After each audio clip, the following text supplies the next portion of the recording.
திருடர்களாக உருவாயிட்டே இருக்கிறாங்கல்ல. ஆமாம். இதெல்லாம் நிறுத்தணும்னா அதுக்கான என்ன? எதுக்குங்க அவ்வளோ தூரம் நீ காடு ஏறுறீங்க?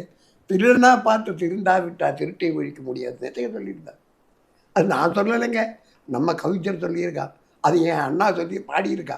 எம்ஜிஆர் பாடினது டிஎம் சௌந்தரராஜன் தான். சரி, பட் திருடர்கள் ஏன் உருவாகிறாங்க?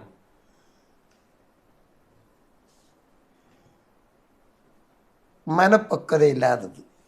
அதுதான் என்னை பொறுத்தவரைக்கும். அவனுடைய அவசரத்துக்கு அவன் எதுவுமே இல்லாத இருக்கும். அவசரத்துக்கு அது எதுவும் இல்லைன்னா அதே மாதிரி எனக்கு ஆகணும்னு ஒரு தோணல். இப்போ நீங்கள் சோறு சாப்பிட்டுட்டு இருக்கா, சரி நீங்கள் சோறு சாப்பிடுங்க, பிரச்சனை இல்லை, எனக்கு ஒன்றும் இல்லை. அந்த டைமில் எனக்கு கொஞ்சம் கஞ்சியாக கிடச்சிட்டுனா எனக்கு அது போதும். நான் பிரியாணி தின்னு ஆசைப்பட்ட போது பிரியாணியில் எதுக்குனாலும் தின்னு ஆசைப்படும். ஆனால்